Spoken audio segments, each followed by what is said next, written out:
국민 라디오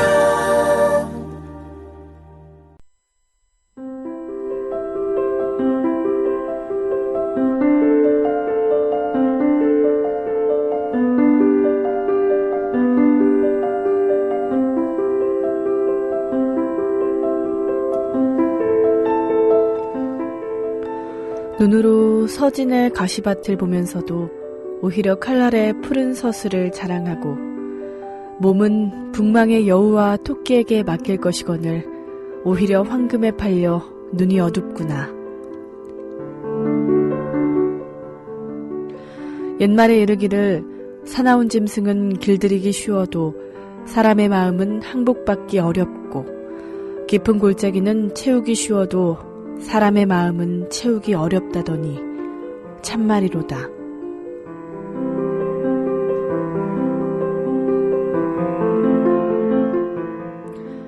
홍자송의 최근담 한 구절로 문을 여는 오후의 클래식입니다. 4월 8일 금요일입니다. 첫 곡으로 스콧 조플린의 The Easy Winner를 감상하시죠.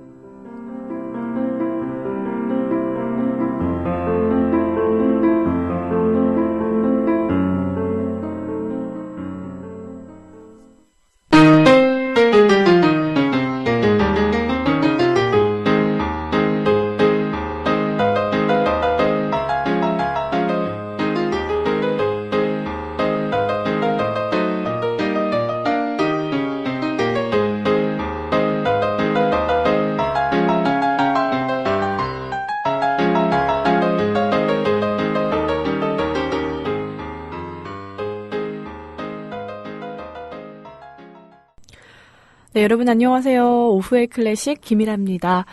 첫 곡으로 스콧 조플린의 The Easy Winners를 감상하셨습니다. 스콧 조플린은 미국 텍사스주에서 태어나서 고향에서 어릴 때부터 피아노를 배웠습니다. 1880년대 중반에는 중서부를 여행했고 1893년에는 시카고에서 개최된 콜럼버스 박람회에서 연주했습니다. 1855년 몬테나주 시델리아에 정착한 뒤에는 흑인들이 다니는 조지 스미스 대학에서 음악을 전공했고 콘서트 피아니스트와 고전음악 작곡가를 꿈꿨습니다. 첫 출판된 노래 몇 곡으로 명성을 얻게 되자 음악 전문 출판업자 존 스타크와 긴밀하게 작업하기 위해 세인트루이스로 이사하게 됩니다. 1902년 레그타임의 리듬을 사용하고 자신이 안무한 발레 모음곡을 출판했는데요. 이것이 최초의 본격적인 작품이었습니다. 1907년 뉴욕으로 옮긴 조플린은 레그타임파라는 교본을 써서 그의 복잡한 베이스 사용 방법, 빈번한 싱커페이션, 스톱타임의 휴지, 화성적 발상 등을 설명했는데요. 그 후 널리 이것이 모방되었죠. 말년에도 피아노 작품을 썼으나 심혈을 기울였던 것은 트리모니샤였습니다. 이 작품은 그의 음악적 아이디어를 살려 전통적인 3악장의 오페라로 제작한 것으로 신비에 쌓인 흑인 지도자에 관한 리브레토까지 작곡하고 안무도 했습니다. 그러나 그의 생전에 반공개적인 공연이 이루어졌을 뿐이었는데요. 작품의 성공에 집착하다 보니 신경쇠약에 걸렸고 1911년에 쓰러졌다고 해요. 그 후 1916년에는 결국 입원 치료를 받았습니다. 작곡가로서의 그의 명성은 1899년에서 1909년 출판된 단풍잎 레그 또는 엔터테이너 이런 피아노를 위한 고전적인 레그타임 작품들이 있고요. 1911년 자비로 출판된 오페라 트리모니샤가 남아있습니다. 네, 오늘 금요일 또 오후의 클래식 함께 하시는 분들을 만나러 갈게요. 네, 2시에 엘비스 333님 언제나처럼 함께 하셨습니다. 스페샤루 게스트 우웅웅님 하셨어요. 네, 그러하다님도 금요일이에요. 웅님 나오시는 날 맞죠? 잘 들을게요. 출석합니다. 하셨어요. 네, 여러분들 금요일이 기다려지시나 봐요. 오후의 클래식에서는 임대웅 선생님입니다. 저도 이게 호칭 정리가 안 돼서 어려웠는데 임대웅 선생님인 걸로 네, 정리를 하겠습니다. 또 우리 호이님이 오늘도 고생하셨습니다. 호이, 호이, 이렇게 남겨주셨어요. 네, 이 댓글 보고 너무 귀여우신 것 같아서 많이 웃었습니다. 네, 여러분들 아시다시피 오늘 오후의 클래식은 임대웅 작곡가 겸 재즈 피아니스트 모시고 이야기 나눌 건데요. 그 전에 조플린의 오페라 트리모니샤 중 1막 제1번을 건서슐러의 지휘로 먼저 감상하시죠.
오후의 클래식 금요일의 코너 대웅소웅. 오늘도 역시 작곡가 겸 재즈 피아니스트 임대웅 선생님과 함께합니다. 선생님 안녕하세요. 네, 안녕하세요. 네, 오늘은 되게 말짱해 보이세요. 저번 주에 많이 아프셨잖아요. 지난주에 감기가 걸려서 네. 몸이 좀 안 좋았었죠? 네. 네, 금방 회복하고 잘 쉬고 다시 활기차게 또 오후의 클래식 이 시간에 나왔습니다. 네, 눈빛이 반짝반짝 하시네요. 네. 네, 우리 선생님 또 제가 듣기로는 밴드에서 활동하시면서 오늘 또 뭐 밴드부 연습이 있다고 들었는데 네, 네, 맞습니다. 어떤 거 정확히 하시는 거죠? 재즈 밴드 화요일이란 밴드, 반짝반짝 작은 별이란 곡으로 아주 인기를 끌고 있는 그 밴드에 네. 네, 제가 피아노와 작곡을 담당하고 있는데요. 네. 그 밴드가 이제 공연을 좀 기획하고 있어요. 뭐 특별한 뭐 대단한 공연은 아니고요. 네. 그냥 날도 좋고 봄날이니까 뭐 야외에서 사람들과 함께 즐길 수 있고 공감할 수 있는 음악 뭐가 있을까? 그래서 사람들이 좋아하고 쉽게 다가갈 수 있는 재즈곡들로 이렇게 레퍼토리 만들어서 한번 연주해보자. 와. 네, 이런 뜻으로 지난주부터 연습하고 있습니다. 일주일에 한번 모여서요. 멋있네요. 그 콘서트는 언제 계획되신 거죠? 언제쯤? 네, 아주 구체적으로 나온 건 없고요. 네. 이제 이 봄날이 가기 전에는 하시겠죠? 네, 여름 전에는 아마 네. 뭐 어디 한강이라도 하지 않을까. 와, 네. 멋있으시네요. 어디 계단, 세종문화회관 계단 앞에서라도 연주하고 있지 않을까. 이런 생각 해봅니다. 네. 겸손하십니다. 네, 선생님, 오늘은 어떤 주제로 이야기 나눠볼까요? 인간은 누구나 네. 기쁘게 살기를 원하잖아요. 그렇죠. 그렇죠. 네. 기쁘고 행복하기 위해서 살잖아요. 그렇죠. 히랄라 씨, 우리 진행자 히랄라 아나운서의 기쁨은 뭔가요? 저의 기쁨은, 일단, 먹는 거. 좋죠, 네. 그것도. 맛있는 거 먹는 거. 네. 크로와상 위에 초코가 덮여진. 아주 구체적으로 나오시네요. 그걸 먹으면서 딸기를 먹고, 네. 밀크를 먹고. 이렇게 구체적으로 또 행복에 네. 대해서 생각하고 계신 우리 진행자님. 모든 사람들이 이렇게 기쁘게 살기를 원하는데. 네, 우리 선생님은 어떤 데서 기쁨 느끼는지 궁금해요. 제 삶을 기쁨의 삶으로 이어주는 것. 저는 바로 음악입니다. Music is your life. 네, 음악이 삶의 기쁨이자 비타민이죠. 비타민이요? 네, 그리고 또 아름다운 휴식이고요. 그런 음악을 매일같이 함께하고 계시니 얼마나 행복하시겠어요. 그럼요. 한턱 쏘세요. 음악에 한턱 쏴야 되겠죠. 네. 괴테가 이런 말 했잖아요. 네. 기쁨이 있는 곳에 사람과 사람 사이에 결합이 있고 사람과 사람 사이에 결합에 기쁨이 있다. 저는 음악과 사람 사이, 음악과 나 사이에 어떤 결합이 기쁨을 주는 것 같아요. 네. 괴테와 비슷하시네요. 그래서 항상 음악과 결합하려고 음악을 일상적으로 항상 접하고 이렇게 또 듣고 있습니다. 네. 또 우리 웅씨 오신다고 다들 막 피켓 들고 나오셨어요. 엘비스 333님이 스페셜로 게스트 우웅님, 임선생님 기다렸습니다. 아유, 감사합니다. 네, 이렇게 해주셨고, 들어보자 톡톡님도 함께 해주셨고, 그러하다님이 오늘 임대웅 선생님 나오시는 날 맞죠? 하고 물어보기까지 하시네요. 아유, 감사합니다. 이렇게 네. 기다려주셔서요. 네. 아까 제가 코너 제목을 뭐라고 소개해드렸는지 혹시 기억나세요?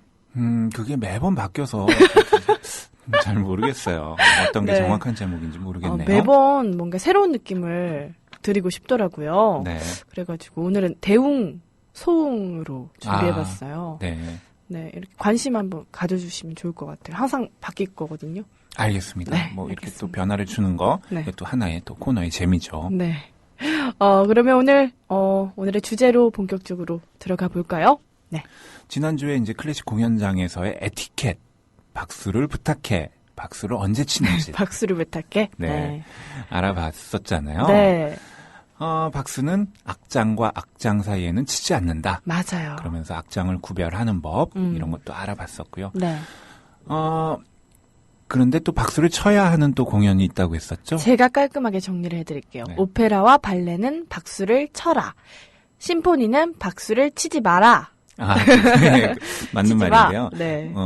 더 구체적으로 말하자면 네. 오페라와 발레는 악장과 악장 사이, 극과 극 사이에 박수를 쳐도 된다. 쳐도 된다. 네, 그리고 심포니나 클래식 공연장에서는 악장과 악장 사이에는 박수를 치는 것은 실례다. 에티켓에 맞지 않다. 처음과 끝에만 해라. 네. 그렇습니다. 맞아요. 그런데 박수로 모자랄 때가 있어요. 박수를 모자랄 때요? 박수로는 모자랄 때. 소리 질러야죠.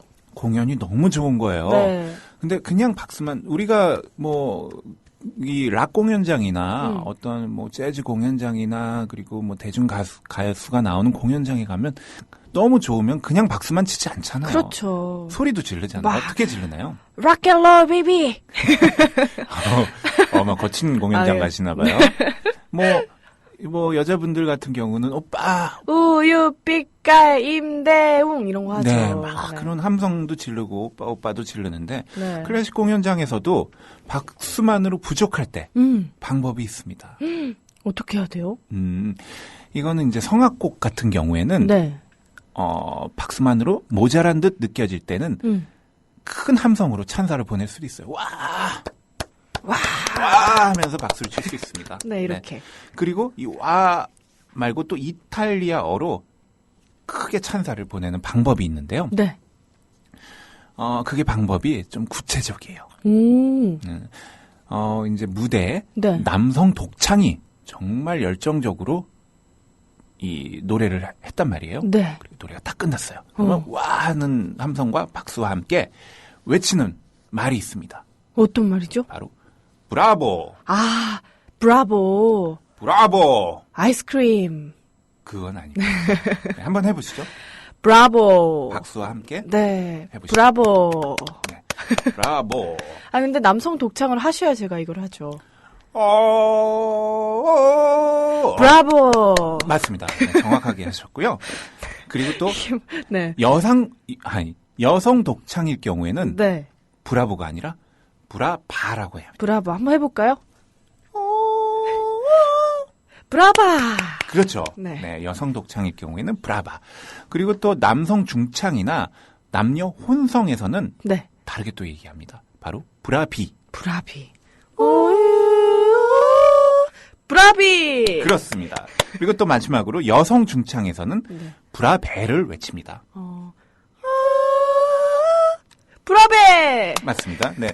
정리하자면요. 남성 독창은 브라보. 여성 독창은 브라베. 브라바. 맞다. 브라바. 남성 중창이나 남녀 혼성에서는 브라비. 브라비, 여성 중창에서는 브라베. 브라베 이렇게 외칩니다.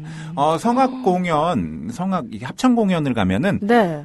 뒤에 또 성악을 전공하신 성악가 분들이 또 이렇게 관객석에서 같이 그렇죠. 관람을 할 때가 많아요. 네. 그러면 유심히 잘 관찰해 보세요. 네. 뒤에서 성악도 목소리 좋잖아요. 목소리 좋은 목소리로 브라보, 뭐 브라비, 브라보. 브라바, 뭐 이런 거를 외칩니다. 그거 잘 들어보면 성악가들은 이제 전공을 했기 때문에 구분을 해서 이렇게 외치거든요. 네. 들어보면 그것도 하나의 또 재미예요. 우와. 그래서 같이 이렇게 따라서 외쳐주시는 거 재밌는 또 관람 방법이죠. 그러면 뭐 어린아이들 빈소년 합창단 이런 있잖아요. 네. 이런 분들도 마찬가지입니다. 거죠? 네.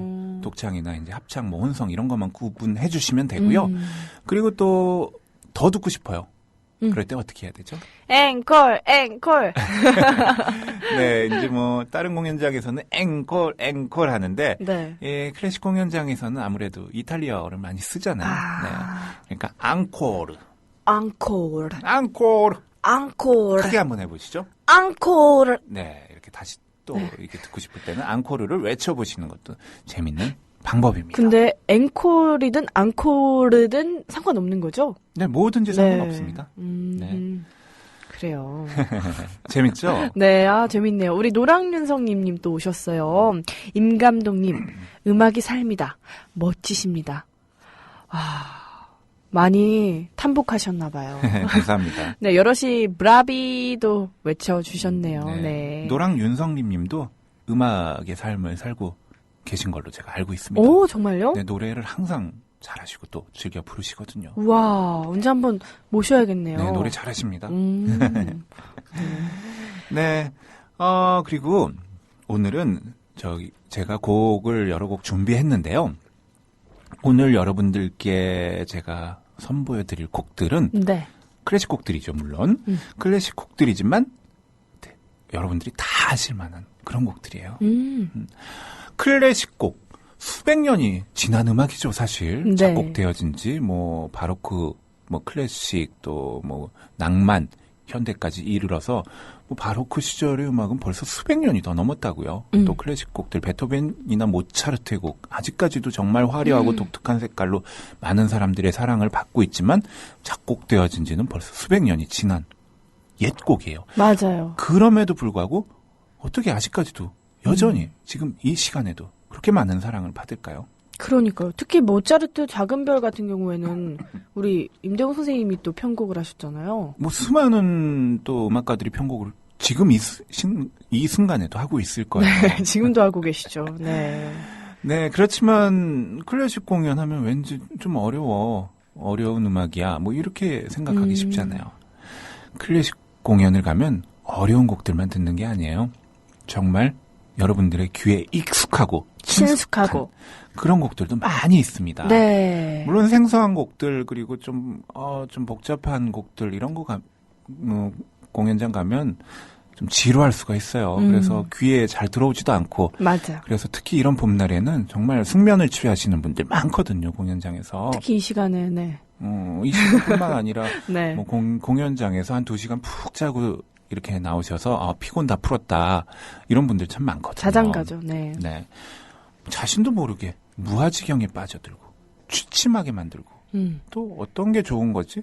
이게 왜 좋아서 이걸 사람들이 좋아하나? 이런 포인트를 몰라서 지루하게 만드는 클래식 공연만 있는 게 아닙니다. 네, 그럼 어떤 공연이 있죠?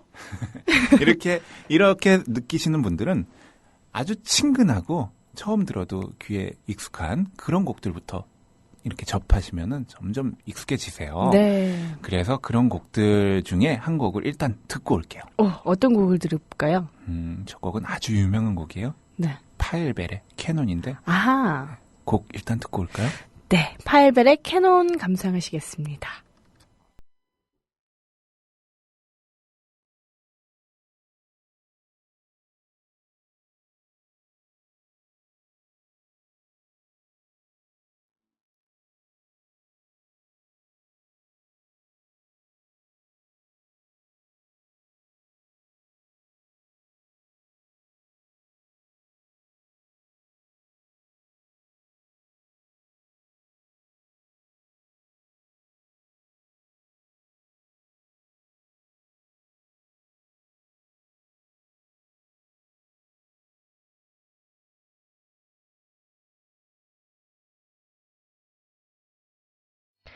네, 파엘벨의 캐논을 로열 필하모닉 오케스트라의 연주로 들어봤습니다.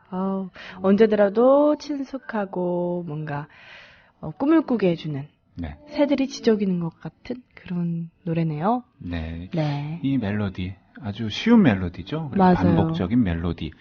언제 들어도 듣는 이들에게 감동을 전해주고 또 귀에 너무나 익숙하죠. 맞아요. 제가 이 캐논 연주곡을 피아노로 치는 것도 보고 네. 바이올린 그리고 또 플룻의 연주를 봤는데 어떻게 어떤 악기로 해도 좋은 건 좋더라고요. 맞아요. 네. 이 파엘벨이라는 작곡가 네. 원래는 또 오르가니스트로 유명해요. 맞아요. 네, 그래서 요한 세바스찬 바 이전에 가장 위대한 오르가니스트였대요. 오. 그리고 이 파엘벨 이분이요 오르간 선생님이었대요. 아, 선생님이요? 네, 수많은 제자들을 가르치기도 했는데 그 제자 중 한 명이 바로 요한 세바스찬 바였다고 합니다. 우와. 대단하죠. 네. 네, 이렇게 독일 사람들은 또 오르간을 잘 연주하나 봐요. 네. 동르간. 네. 네. 클래식 공연장에서 지켜야 할 에티켓 2주에 걸쳐서 이야기해보고 있는데요. 네. 클래식 음악은 왜 이렇게 지킬 게 많어? 뭐 이런 또 생각할 수가 있잖아요. 네. 근데 클래식 음악이 딱히 다른 뭐 대중 음악에 비해서 우월하다거나 이런 생각 저는 이렇다고 생각하지 않아요. 저는 재즈도 좋아하고 가요도 좋아하고 팝도 좋아하고 락도 좋아하거든요. 네. 클래식도 또 음악의 한 장르지. 물론 더 복잡하고 구조가 복잡하고 그거를 감상하는 데는 더 많은 공부가 필요하지만 또 뭐 이렇게 높낮이가 있지는 않죠. 음악에 있어서. 네.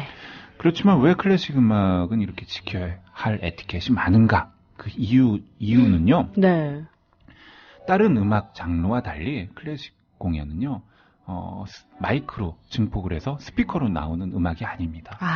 네, 다른 그렇네요. 공연들은 다 이렇게 커다란 앰프 시설로 스피커로 이렇게 음악이 나오잖아요. 노래를 불러도 마이크에 대고 노래를 부르면 그게 스피커를 통해서 크게 잘 들리게 하는데 클래식 공연은 절대 마이크나 이런 거에 빌리지 않고 그 목소리를 홀의 울림을 통해서 그대로 객석에 전해지는 음악 장르거든요.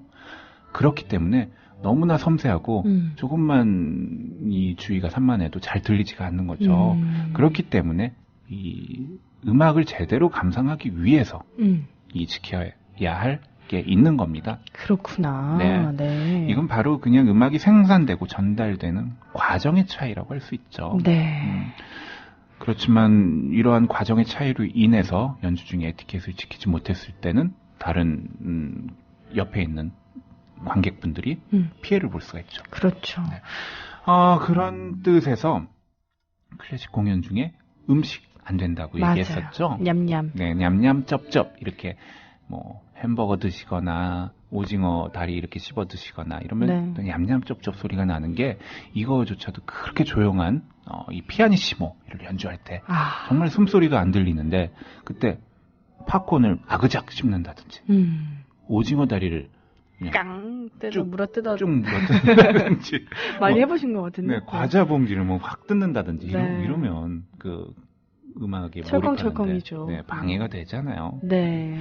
그리고 또 요즘엔 또 커피가 우리 삶의 일부분이잖아요. 네, 그럼요.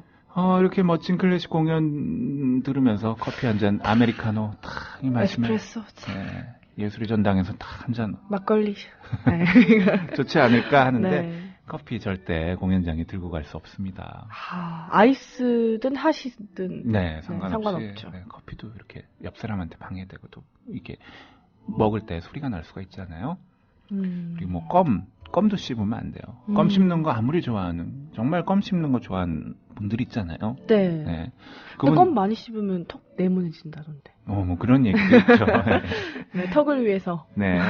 껌 씹는 거 아무리 좋아해도 공연장에서 또 옆 사람한테 껌 씹는 소리가 날 수가 있으니까요. 네. 근데 뭐 작은 생수 같은 건 또 반입이 가능해요. 이 플라스틱 병에 든 작은 생수 같은 거는 반입이 가능한데 너무 목말라서 난 더 이상 정신이 혼미해진다. 이러면 또 조용히 탈수 현상이 있다. 네, 탈수 현상이 있을 때는 생수 한 병 정도는 반입이 가능합니다. 네, 그렇구나.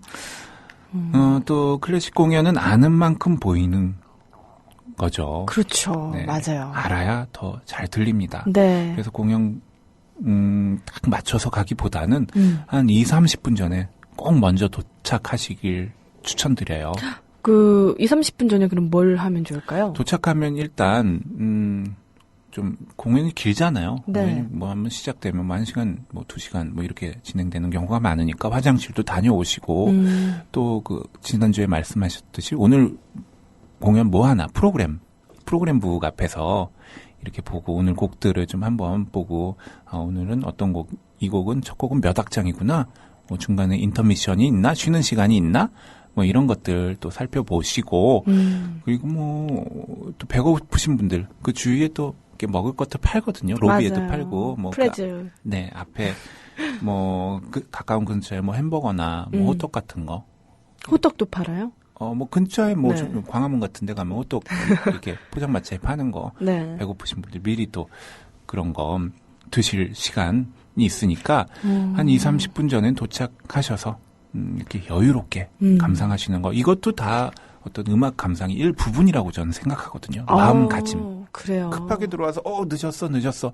이렇게 입장도 겨우겨우 하면은 네. 일단 마음가짐이 음악을 감상할 때 좀 이렇게 안 되잖아요. 그러니까 잘 차분하게 감상할 수 있는 마음가짐. 왜냐면 클래식 공연들이 티켓들이 비싼 것도 많고 싸다고 해도 뭐 10,000원, 20,000원 막 이렇게 넘어가거든요. 맞아요. 진짜 비싸요. 막 2만 원짜리 뭐 아주 비싼 건 아니지만 네. 다른 공연들에 비해서 그래도 이 돈을 내고 비싸요. 내가 최적으로 감상하는 게 좋잖아요. 맞아요. 저도 그럼 오늘 진짜 칭찬받을 일 했네요. 네. 저 오후에 클래식 20분 전에 들어와가지고 네. 감상하면서 천천히 준비했거든요. 네, 그거 참 방송. 좋은 네. 거죠. 방송에 이렇게 몰입할 수가 있거든요. 네. 그리고 또 어린이. 클래식 공연장의 어린이는 몇 살까지 입장이 가능할까요? 만 15세 이하. 15세 이하는 입장 불가다. 네. 이하만? 네, 땡입니다. 땡. 클래식 공연, 우리나라 클래식 공연장 입장 가능한 그 어린이의 연령은 8세, 8세 이상이에요. 초등학교 가기 전. 그러니까 네. 취약 아동 이상으로 네. 되어 있죠. 네. 그러니까 8세 미만 어린이는 입장이 불가합니다. 네. 어린이들은 산만해지기가 쉽거든요. 그쵸, 막, 이렇게 하느라 바쁘죠. 사실 어린이가 산만하지 않은 거, 그게 비정상이죠. 그렇죠. 어린이는 산만해야 정상이죠. 어린이가 산만한 게 당연히 정상이죠. 그래야 어린이답고 발랄하고 귀엽죠. 그럼요. 어린이가 그냥 딱 이 방석에 딱 이렇게 가부좌 틀고 딱 앉아가지고, 뭐, 바하 같은 거 2시간 딱 이렇게. 베토벤이곤. 네, 듣고 있는 이 어린이가 비정상이죠. 사실 산만하고 막 이게 어린이가 그런 게 정상이에요. 네. 그렇지만, 그 미취학 아동의 어린이가 공연장에 왔을 때는 공연에 몰입한 주위 관객들한테 피해를 줄 수가 있거든요. 그렇죠. 네.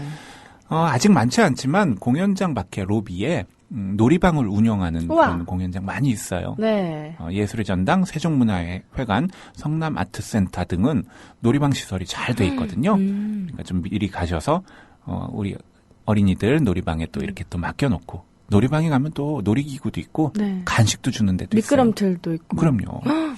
좋은데요? 네, 간식 먹고 싶죠? 네. 짬짭. 네. 또 어린이들과 꼭 음악회, 클래식 음악회 보고 싶다 그러면 어린이 음악회도 있거든요. 네, 어린이 음악회는 아주 어린 친구들도 입장이 가능하니까 어린이 음악회를 이용해 주시면 좋아요.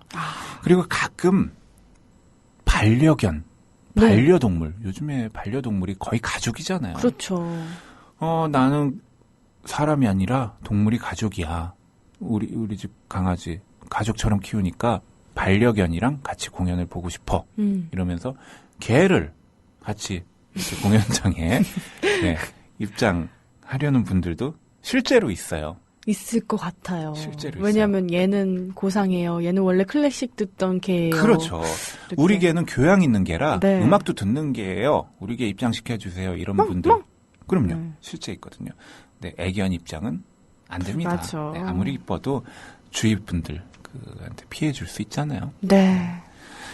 안 됩니다. 그럼 뭐 어린이 음악회처럼 개 음악회는 없나요? 어떤 야외 이렇게 네. 동네 음악회나 야외 음악회 뭐 이런 거 그리고 뭐 공원에서 열리는 음악회 이런 음악회는 뭐 가능하니까 그런데 개 산책하면서 같이. 맞아요. 개들이 많이 있더라고요. 네, 같이 감상하면 좋겠네요. 네, 알겠습니다. 네, 또 노래 한 곡 들어볼게요. 네. 어떤 노래 들어볼까요? 이번엔요. 교향곡의 애비. 애비. 교향곡의 아버지 하면 누구죠? 하이든이죠. 네, 바로 하이든이죠. 하이든의 트럼펫 협주곡 3악장 준비했는데요. 하이든은 오스트리아 작곡가죠. 오스트리아. 네. 하이든의 이 트럼펫 협주곡 왜 준비했냐면요. 제가 오늘 여러분들의 귀에 익숙하고 네. 한 번 들어도 딱 아는 곡만 준비했다고 그랬잖아요. 네. 들으면 퀴즈 맞춰야 되나? 일요일이 돌아왔나? 일요일은 짜파게티가 아니라 장학 퀴즈인가? 금요일인데요. 네. 네. 그런 생각이 들 겁니다. 아, 네. 궁금한데요. 하이든의 트럼펫 콘체르토. 네. 3악장 감상하시겠습니다.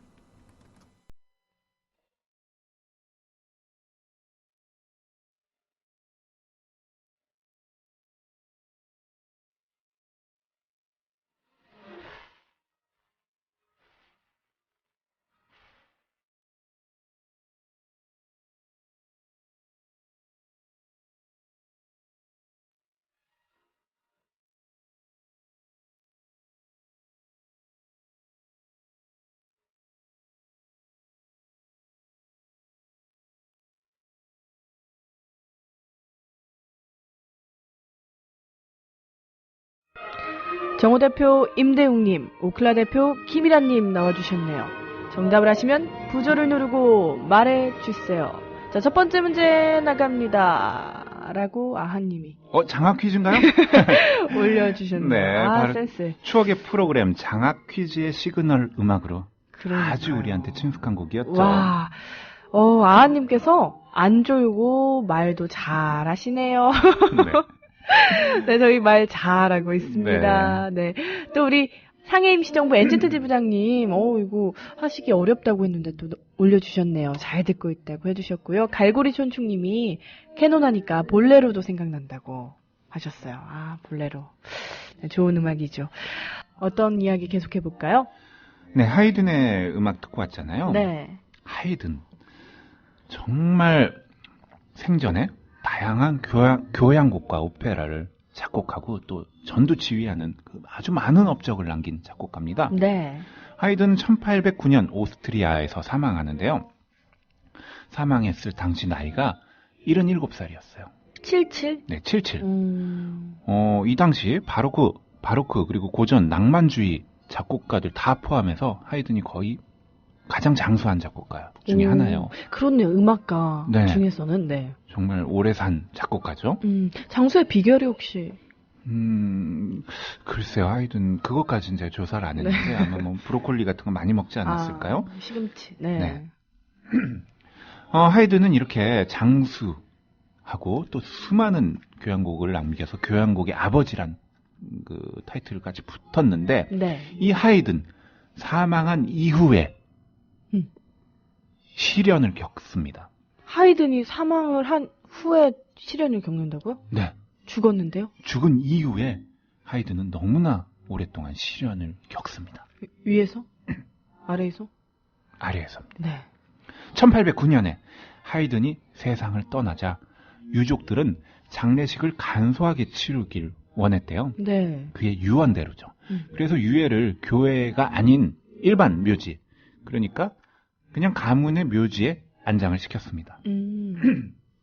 그런데 예기치 못한 사태가 발생을 하죠. 궁금해요. 하이든의 무덤이 어느 날 파헤쳐진 것이었죠. 게다가 그의 머리가 온데간데 없어집니다. 머리만요? 머리만 없어집니다. 헐. 무덤이 파헤쳐져 있고 하이든의 머리가 잘려져서 머리가 없어져요. 실화예요? 네. 유족들 정말 큰 충격에 빠지게 됐죠. 누가 그랬어요? 오스트리아 제국으로부터 유족들은 유해 찾기를 공식적으로 요청했고 필사적으로 찾기 위해 노력을 합니다. 네. 그런데 어떠한 단서도 현장에 남아있지 않았죠. 나중에 이 무덤이 왜 파헤쳐졌는지 그 사실이 밝혀지게 되었는데요. 네. 오스트리아 귀족 중 한 명이 이 음악적 천재 하이든의 이 재능, 하이든의 뇌가 부러웠던 거죠. 그래서 이 뇌를 조사하고 싶었던 거예요. 그래서 유태인인 피터와 로젠바움한테 돈을 주고 하이든의 머리를 훔쳐와라. 이렇게 부탁해서 일어난 일이었습니다. 근데 이것에서 끝나지 않았죠. 이 피터와 로젠바움은 하이든의 머리를 더 비싼 값에 팔기를 원했어요. 그래서 머리를 잘라다가 하이든의 머리가 일단 부패됐을 거 아니에요. 그래서 다른 노인의 머리를 유족한테 넘기고 또 하이든의 머리는 다른 귀족한테 또 팔았어요. 정말 헉할 소리. 근데 이 또 돈을 준 귀족은 내가 산 머리가 하이든의 머리가 아니었던 것에 또 분노했겠죠. 당연하죠. 네, 속았으니까요. 뭐 어쨌든 이러면서 하이든의 머리가 자취가 감춰지게 되고 계속 또 팔려나갑니다. 여기저기에. 100년이 넘도록 하이든의 머리는 유럽 전역으로 떠돌게 되는 거죠. 어떤 게 진짜 하이든의 머리일까요? 결국 못 찾게 되는 거죠. 네. 뭐 하이든의 후손들은 계속해서 하이든의 머리를 찾기 위해 노력했고요. 하이든의 후손들이 죽을 때마다 하이든의 머리, 우리 조상의 머리는 반드시 찾아야 된다는 유언을 대대손손 남겼죠. 오스트리아 정부까지 나서서요. 이 사건, 하이든이 오스트리아의 그 대표하는 작곡가 아닙니까? 네. 근데 머리가 없어진 거. 이거 오스트리아 그 국제적 망신, 나라의 망신 아닙니까? 그렇죠. 세계적으로 자랑하는 조국의 음악가 하이든의 머리가 도굴당했다는 거. 그래서 수소문 끝에 하이든의 후손과 오스트리아 정부는 하이든의 머리를 찾습니다. 그렇지만 그 머리를 가지고 있는 사람은 또 이걸 거부합니다. 왜요? 자기 머리가 아니잖아요. 거부하고 또 설상가상으로 이때 세계대전 1차, 2차 세계대전 발발로 또 못 찾게 돼요. 그러다가 145년 만에 1953년 6월에 마침내 유해 반환 소송에 승소해서 하이든의 머리는 조국 오스트리아의 품으로 돌아옵니다. 진짜 정말 사망 후에 고생이 많으시네요. 그러니까 145년 만에 머리가 돌아온 거죠. 이 소식을 들은 오스트리아 주민 수십만 명이 거리에 나와서 조국에 돌아온 하이든의 머리를 맞이했다고 하는 또 이런 얘기가 있습니다. 네. 그러니까 이 너무나 위대한 천재들은 죽어서도 고생을 합니다. 그러니까요. 머리가 145년 만에 돌아오다니요. 네. 참. 이런 또 에피소드가 있는지 몰랐죠. 하이든의 음악 들으면서. 그러니까 정말 근데 그 머리를 막 가지고 옆으로 넘기고 했던 모든 분들 다 철컹철컹 된 건가요? 그러지 않았을 거예요. 네. 정말 안타깝네요. 네. 어쨌든 죽어서도 이렇게 잘 묻히지 못했던 하이든. 인기가 문제입니다. 네, 인기가 문제고 이 천재적인 머리가 문제입니다. 네. 저도 하이든처럼 천재적인 머리를 갖지 않은 것에 대해서 감사하게 됐습니다. 네, 머리가 잘 붙어 있으신 것 같아요. 머리가 잘 안 네, 돌아가요? 오늘따라. 네, 알겠습니다. 네, 오늘 또 임대웅 작곡가 겸 재즈 피아니스트와 함께 클래식 에티켓도 배우고 하이든의 무서운 사후 괴담도 배웠죠. 네, 오늘 마지막 곡으로 어떤 곡 띄워드릴까요? 우리가 살다 보면은 두 가지 일을 겪습니다. 네. 바로 사랑의 기쁨 그리고 사랑의 슬픔이죠. 네. 사랑을 하면은 불가피하게 얻어지는 것 두 가지죠. 이 중에 사랑의 기쁨 슬픔을 멋지게 표현한 작곡가가 있어요. 바로 크라이슬러인데요. 네. 오늘은 그중 사랑의 기쁨을 피아노 버전, 재즈 피아노 버전으로 들어볼게요. 네. 티마딘 트리오의 사랑의 기쁨 띄워드리면서 저도 임대웅 선생님도 함께 인사하겠습니다. 네, 오늘도 예쁜 오후 보내시고요. 지금까지 오후의 클래식의 김이라 임대웅이었습니다. 네.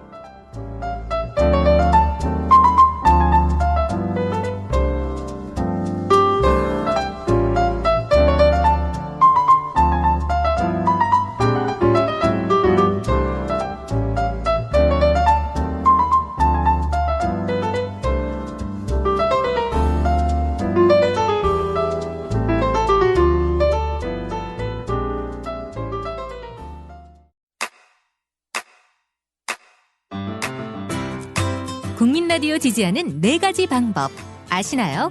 다운로드하기, 별점 주기, 댓글 달기, 구독하기. 국민 라디오를 보다 많은 이들에게 전할 수 있는 가장 손쉬운 방법. 다운로드하기, 별점 주기, 댓글 달기, 구독하기. 잊지 마세요.